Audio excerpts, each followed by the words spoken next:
Hello from the Design Automation Conference 2016 in Austin, Texas.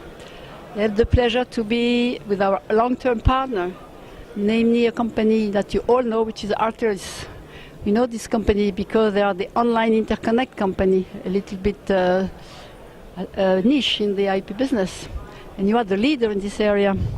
I am with Kurt Schuller, and I think he will tell us what's new recently with Arteris. So the big thing we had happen last month is we announced Encore, the Encore Cache Coherent Interconnect. So that is something that we actually, we've had customers for that product since end of last year is when we had our first release, and so this was the 1.5 release of it. But I wanted to wait on the marketing launch until we had some customers who would say some good things publicly about the technology, and so NXP did that. They did a press release with us and also provided some quotes. But the heterogeneous cache coherency is a really interesting technology now, and the reason why there's so much demand for it is because everybody says as Moore's law starts kind of flattening out and transistor costs start going up, it becomes more and more expensive to jump to the next node. And so when you're designing a chip, what you have to do then is you have to do this thought experiment of if I'm not able to upgrade to the next node for my next processor, well, what am I going to do? My customers still want faster performance, lower battery power. And the answer is you're going to have to do your processing on that chip more efficiently.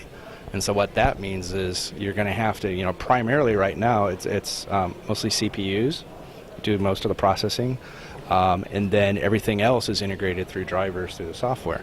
And what we're finding now is that people, to get that efficiency, they're having to offload processing to their own processing elements and have those be equal citizens in that SoC along with the CPUs. So you basically got to have more processing efficiency, which is useful work per chip area for the future.